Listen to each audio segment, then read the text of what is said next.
Welcome to Don Bosco in a Year podcast.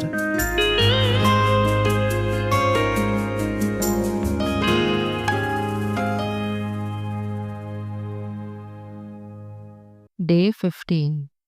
The shy and retiring Comollo never even tried to stand up to the vicious insults of our companions, whereas all of them, including those older and bigger than I, respected my mettle and my strength.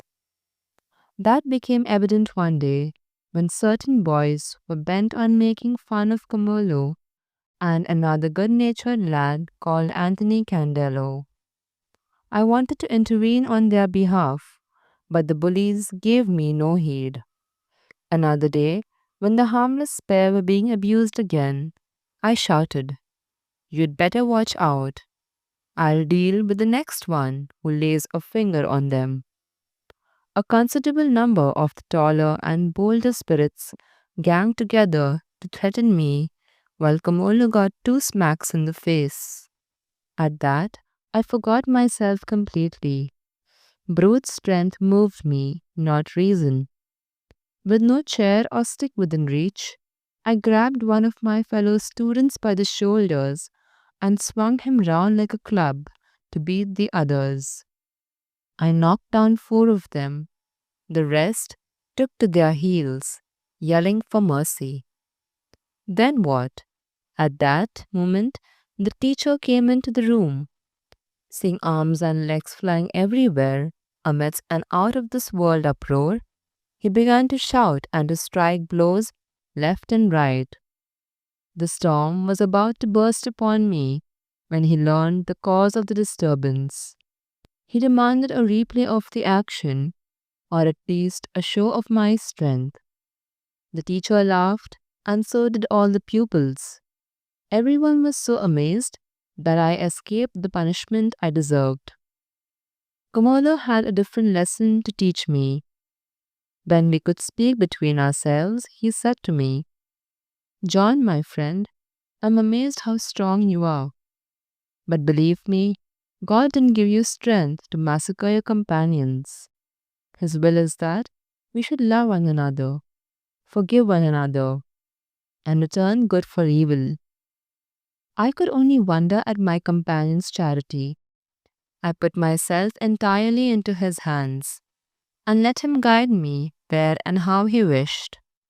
By agreement with our friend Gargiliano, we went together for confession, communion, meditation, spiritual reading, visit to the Blessed Sacrament, and serving Holy Mass.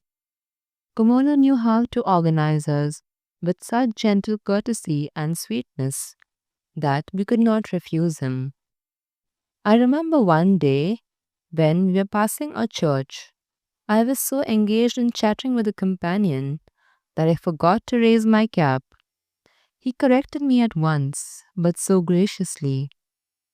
"John, my friend," he said, "you're so lost in talking to men that you forget even the Lord's house." In another place, Don Bosco writes about Comollo. It was during the vacation of 1838 that my friend and I went walking together to the top of a hill where we had a wonderful view of the meadows, fields, and vineyards below.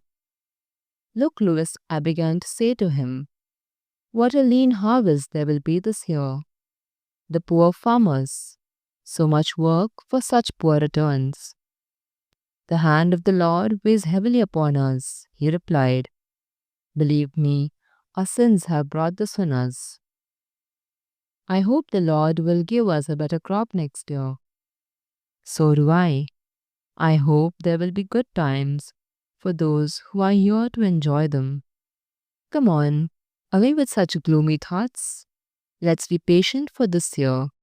Next year we'll have a bumper grape harvest and we'll make better wine. You'll drink it.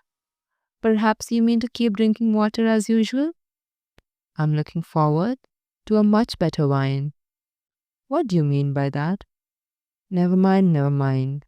The Lord knows what He's doing. That's not what I asked. I wanted to know What do you mean by I'm looking forward to better wine? Do you mean you'll be in paradise?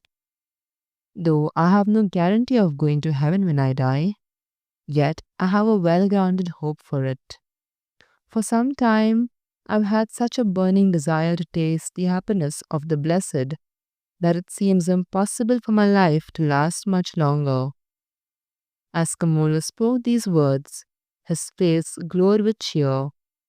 He was bubbling with good health and looking forward to returning to the seminary. Thank you for joining us today on this journey to know Don Bosco. May these reflections deepen our faith, guide us closer to God each day, and hope to see you all tomorrow. Till then, keep seeking, keep praying, keep growing.